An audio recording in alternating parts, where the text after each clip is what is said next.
السلام علیکم ورحمۃ اللہ وبرکاتہ۔ الحمدللہ وحدہ والصلاة والسلام علی من لا نبی بعدہ۔ احباب گرامی، خواب اور اس کی تعبیر کے حوالے سے باقاعدہ ایک سلسلہ جاری ہے، اور آج ہمارے ایک بھائی نے خواب کی تعبیر پوچھی ہے۔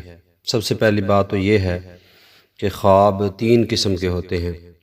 ایک خواب ایسا ہوتا ہے جو اللہ تبارک و تعالیٰ کی طرف سے اسے انعام سمجھا جائے، تو میرا خیال ہے اس میں مبالغہ نہیں ہے کہ اللہ تبارک و تعالیٰ کسی بندے کو خواب کی صورت میں کوئی ایسے ناگہانی حالات بتا دیتا ہے، اور کچھ ایسے معاملات ہوتے ہیں کہ اللہ تبارک و تعالیٰ خواب کے ذریعے بتا دیتا ہے، اور اس کی جب تعبیر کی جاتی ہے تو آنے والے وقت کے حوالے سے سمجھ آ جاتی ہے، اور انسان اپنے آپ کو تیار کر لیتا ہے۔ اور دوسری صورت جو خواب کی ہے وہ یہ ہے کہ بسا اوقات خیالی خواب آتے ہیں۔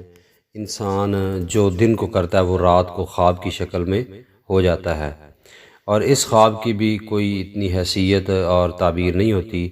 تیسرا خواب جو ہوتا ہے وہ شیطان کی طرف سے ہوتا ہے۔ شیطان کی طرف سے جو خواب ہوتا ہے اس کی کیا تعبیر ہونی ہے؟ تو ہمارے ایک بھائی نے خواب کی تعبیر پوچھی ہے کہ خواب کے اندر ہم بستری کرنا، اس کی تعبیر کیا ہے؟ احباب گرامی، یہ بے ہودہ خواب ہے اور یہ فضول خواب ہے، اس کی کوئی تعبیر نہیں ہے۔